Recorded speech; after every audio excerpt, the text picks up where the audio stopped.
So a little bit about myself. My name is Laura Kaiser. I am an architect. So I worked in architecture firms for about 13 years before coming over to Clancy and Thais about 2.5 years ago.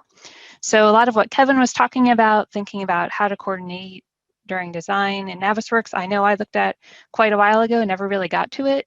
Once I got into construction, I kind of realized how much I actually could have done more efficiently on the design end to help once it got to this end of the process. So what I'm going to talk about today is the process we're using here at Clancy to kind of do model coordination, spatial coordination that we all really think of when we hear clash detection. So first, how we're acquiring models, we're then merging in Glue, we're clashing in Navis, and finally reviewing in Revisto. So a little bit about Clancy. We do have 5 locations here in the Southeast. We are headquartered in Raleigh, which is where I'm located. So working in all these different markets also really helps our VDC team look at how we can implement technology best across different areas. So, comparing our Raleigh office to Newport News, we get a lot of subcontractor models here, not so much in different areas. So it kind of informs our workflow and helps us get some practices that can be applied across multiple offices and multiple project types. So kind of step 1 for us is to get models from the design team. So I know Kevin talked a little bit about 360 docs. We are using that too as far as to store our files. We have found some advantages to that. One is that other team members outside of VDC can actually view that, and it really helps to kind of get the model beyond just one specific place. So you can see here we're kind of separating it out, how we're still working on this, tweaking the structure here as to how we save models. One thing we have noticed for those of you that are Revit users out there, in terms of uploading a Revit model to docs, to upload it natively through the Revit like save to cloud method gives you a lot more control. You can see here that we only have the default 3D view because it was just directly uploaded. So just a 360 docs quirk there works better when you actually go through the Revit process. But making this model accessible to everyone, we think is really helping to get technology just beyond VDC. Okay, so we've got models from the designer. Now step 2, we're taking models from subcontractors and we're merging them in Glue. Now we are only using Glue for the actual merging of the model. So we're really only using it for like a little teeny tiny piece. The biggest benefit though to that is that then we have models that are always updated. So if my mechanical sub wants to see what the plumber has just uploaded, they can see that without me having to do anything in the background. And it really kind of helps kind of keep things moving without us always having to step in. That's the biggest benefit we've seen. I'm curious to see what Jordan talks about with the 360 model coordination. It's something that we've looked into. It wasn't quite right as we've looked at it, but things obviously have changed with it.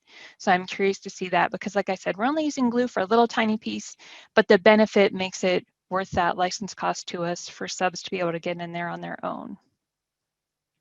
So we are exporting out models from the design team to Glue. Subs are responsible for uploading theirs. It is nice that I can come in here and see like anything, like when it was uploaded. So if I'm preparing for a meeting, we really know what's been uploaded when, and we have a little bit more control over that. So Glue, we're going to go ahead and just kind of take a look at where things are. Another little Revit tip, I spent a couple years just doing Revit support in an architecture firm up in Baltimore. So Revit is kind of my thing. I'm obviously learning all this other technology now. But another little Revit tip, the BIM 360 add-in for Revit has just an export to Glue that has been really helpful for us. We do have subs working in Revit among all kinds of other software, but this helps them really easily just push that model out to Glue. It helps to keep things updated more frequently. Okay, so now we've got design models, we've got subcontractor models. I think also to kind of touch on the subcontractor model aspect, kind of related to a little bit of what Kevin was saying, is subcontractors are going to model things that an engineer could never think to model. And it's going to differ between different companies too, as far as how it's going to be installed in the field, what type of fitting they're using. So there's all these different variables that we're looking at in models during construction that you could never even start to consider in design because you just don't know. So that's kind of one of those other differences that we're looking at when we're coordinating models at this stage. So we're now in Navisworks. I think Ava's and Kevin's descriptions of Navis are very similar to what we're doing. We are sometimes identifying clashes. I use Navis a lot as just a heat map, especially early on in a project. So then when I hop into Revisto to run my meetings and to track issues, I already kind of know where to look. And then I go back to Navis kind of as a check. And like I said, because we are using Glue, you can, in Navis, open the model directly from Glue. So those subcontractors that are doing their own internal coordination, they can update that, open that updated model in Navis and see the most recent things. They might, as we can see here, just send me a screenshot. I still think 2D marked up screenshots, definitely have a place in this process, so we can see the issues that they're identifying. So when we do meet, we can talk about issues that affect a lot of people at once. So step 4 of our process, now that we have, I don't know, any of you that have used Revisto, we have started looking to kind of exporting clash reports into Revisto. We've done that on a few projects. So Revisto is fairly new to kind of our technology stack. We've been using it for about a year now. So we see a lot of possibilities with it. And each project, we're kind of implementing more and more as we go.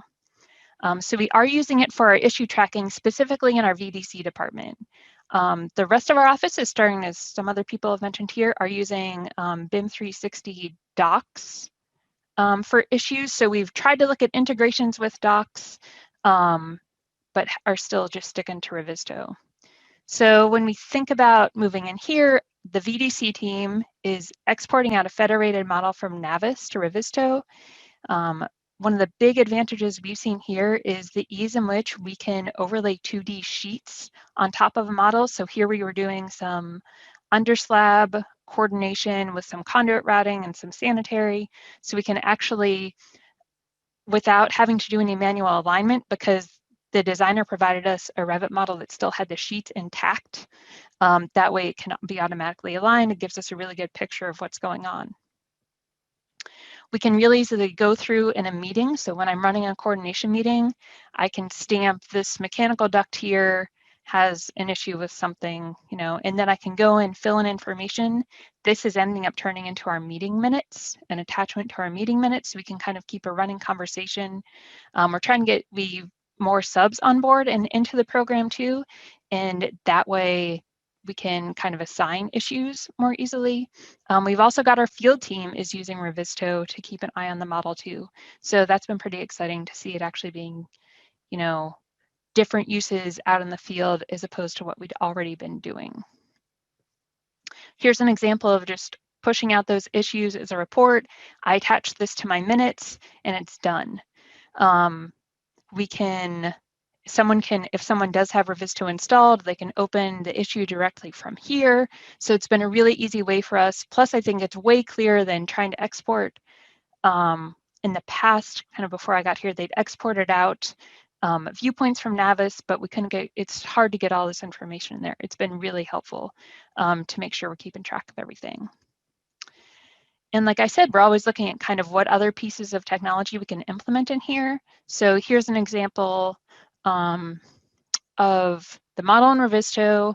We were really intrigued by Revisto also to include drone scans, 360 photos. Like there's a lot more benefit just beyond issue tracking for us for this program. So here's an example of the model with a drawing overlaid and then also the drone scan. So we can look at how, we can start to incorporate all these different pieces that we have into our coordination process. A lot of this goes into like sleeving drawings for slab penetrations, things like that. So just kind of looking to see how we can incorporate more and more into coordination and get that model out to everyone. Yep, and that'll do it.